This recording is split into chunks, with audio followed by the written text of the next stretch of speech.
ବିଜୁ ଛାତ୍ର ଜନତା ଦଳ ତରଫରୁ ଅଲ୍ ଓଡ଼ିଶା ଷ୍ଟୁଡେଣ୍ଟ ଷ୍ଟ୍ରାଇକ୍ର ଡାକରା ଦିଆଯାଇଥିଲା। ମୁଁ ଆଜି ଧନ୍ୟବାଦ ଦେବି ଅଗଣିତ ଛାତ୍ରଛାତ୍ରୀ ଯେଉଁମାନେ ଏଇ ଷ୍ଟୁଡେଣ୍ଟ ଷ୍ଟ୍ରାଇକ୍କୁ ଅଲ୍ ଓଭର ଓଡ଼ିଶାରେ ସଫଳ କରାଇଛନ୍ତି। ପାଖାପାଖି 300ରୁ ଉର୍ଦ୍ଧ୍ୱ କଲେଜରେ କଳା ବ୍ୟାଚ୍ ପିନ୍ଧିବା, ଶ୍ରେଣୀ ବର୍ଜନ କରିବା ଏବଂ ବିକ୍ଷୋଭ ପ୍ରଦର୍ଶନ ଏବଂ ପିକେଟିଂ ଏବଂ ପୁଷ୍ପପୁତଳିକା ଦାହ କରାଯାଇଛି ମୁଖ୍ୟମନ୍ତ୍ରୀଙ୍କର, ମୋହନ ମାଝୀଙ୍କର। ତ ମୁଁ ଆଜି ଏଇଠି କହି ରଖିବାକୁ ଚାହେଁ ଏବଂ ରାଜ୍ୟର ମୁଖ୍ୟମନ୍ତ୍ରୀ ଏବଂ ତାଙ୍କର ସରକାରଙ୍କୁ ଚେତେଇ ଦେବାକୁ ଚାହେଁ ଯେ ଯେଉଁଭଳି ଭାବରେ ଛାତ୍ରୀମାନେ ଆଜି ଅସୁରକ୍ଷିତ, ଗୋପାଳପୁରରେ ଯେଉଁଭଳି ଭାବରେ ଗଣଧର୍ଷଣ କରାଗଲା, ଲୋମ ଟାଙ୍କୁରା ଦୃଶ୍ୟ, ଏବଂ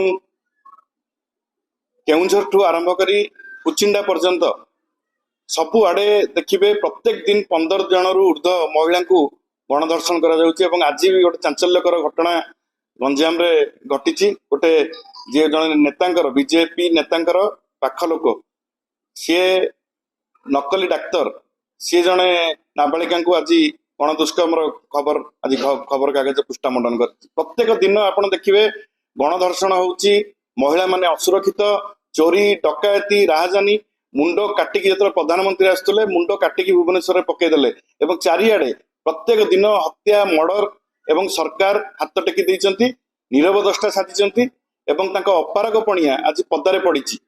ଆଜି ମୁଁ ସରକାରଙ୍କୁ ଚେତାବନୀ ଦେବାକୁ ଚାହୁଁଛି ଯେ ଯଦି ଆଇନ ଶୃଙ୍ଖଳା ପରିସ୍ଥିତିକୁ ତୁରନ୍ତ ଠିକ କର, ନହେଲେ ଗାଦି ଛାଡ, ନହେଲେ ସାରା ଓଡ଼ିଶାର ଯୁବକ ଏବଂ ଛାତ୍ରମାନେ ଏ ଆନ୍ଦୋଳନ ଆଜି ଆରମ୍ଭ ହୋଇଛି। ଏ ଆନ୍ଦୋଳନ ଆହୁରି ଜୋର ତେଜିବ ଏବଂ ସରକାର ଏଥିପାଇଁ ଯୋଉ ଆଇନ ଶୃଙ୍ଖଳା ପରିସ୍ଥିତି ସୃଷ୍ଟି ହବ, ସରକାର ସେଥିପାଇଁ ଦାୟୀ ରହିବେ। ଆଜି ଆମେ ଶାନ୍ତିପୂର୍ଣ୍ଣ ଭାବରେ 300ରୁ ଉର୍ଦ୍ଧ୍ୱ କଲେଜରେ ବିକ୍ଷୋଭ ପ୍ରଦର୍ଶନ କରିଥିଲୁ ସାରା ଓଡ଼ିଶାରେ ଏବଂ ଅଗଣିତ ଛାତ୍ରଛାତ୍ରୀ ସେଥିରେ ସାମିଲ ହେଇ ସରକାରଙ୍କୁ ଭର୍ତ୍ସନା କରିଥିଲେ ଏବଂ ତୁରନ୍ତ ସରକାର କଡ଼ା ପଦକ୍ଷେପ ନିଅନ୍ତୁ, ଆଇନ ଶୃଙ୍ଖଳା ସ୍ଥିତିକୁ ସଜାଡ଼ନ୍ତୁ, ନହେଲେ ଆମେରିକା ଆଜି କଡ଼ା ଟିପ୍ପଣୀ ଦେଇଛି ଯେ ଓଡ଼ିଶାରେ ମହିଳାମାନେ ଏବଂ ଝିଅମାନେ, ବିଶେଷ କରିକି ଛାତ୍ରୀମାନେ ଏକା ବୁଲିବା ଅନୁଚିତ, ଗୋଟେ ଆଡଭାଇଜରୀ ଜାରି କରିଛନ୍ତି। ଏବଂ ଯୋଉଥିପାଇଁ ଆଜି ସାରା ଓଡ଼ିଶା, ଯୋଉଥିରେ ନବୀନ ବାବୁଙ୍କ ବେଳେ ସାରା ଓଡ଼ିଶା ଡିଜାଷ୍ଟର ମ୍ୟାନେଜମେଣ୍ଟ କ୍ଷେତ୍ରରେ ହଉ, ଖାଦ୍ୟ ସୁରକ୍ଷା କ୍ଷେତ୍ରରେ ହଉ, କିମ୍ବା ରାସ୍ତାଘାଟ ନିର୍ମାଣ କଥାରେ ହଉ, କିମ୍ବା ଆପଣ ବିଜୁ ସ୍ୱାସ୍ଥ୍ୟ କଲ୍ୟାଣ କାର୍ଡରେ ହଉ, ଏମିତି ବିଭିନ୍ନ କଥାରେ ମାତୃ ମୃତ୍ୟୁହାର, ଶିଶୁ ମୃତ୍ୟୁହାର କମେଇବା କଥାରେ ହଉ, ଓଡ଼ିଶା ସବୁବେଳେ ପ୍ରଶଂସିତ ହେଇକି ଆସୁଥିଲା। ସ୍କୁଲ ଏଜୁକେସନର ମାପଦଣ୍ଡ ବଢେଇବା କଥା ହଉ, ଫିସ୍କାଲ ମ୍ୟାନେଜମେଣ୍ଟ କଥା ହଉ, ସବୁ କଥାରେ ଓଡ଼ିଶାର, ଭାରତ ବର୍ଷରେ ଏବଂ ସମଗ୍ର ବିଶ୍ୱରେ ଓଡ଼ିଶାର ଗୋଟେ ବହୁତ ଭଲ ଚିତ୍ର ନବୀନ ବାବୁଙ୍କ ବେଳେ ଥିଲା ଏବଂ ତାକୁ ଏ ମୋହନ ସରକାର ନଷ୍ଟ କରିଦେଇଛନ୍ତି।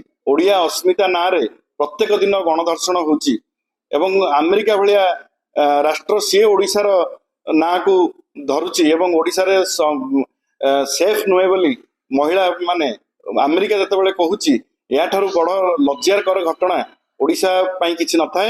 ଆଜି କ୍ୟାମ୍ପସ ମଧ୍ୟ, କଲେଜ କ୍ୟାମ୍ପସ ଗୁଡିକ ଛାତ୍ରୀମାନଙ୍କ ପାଇଁ ଅସୁରକ୍ଷିତ ହେଲାଣି।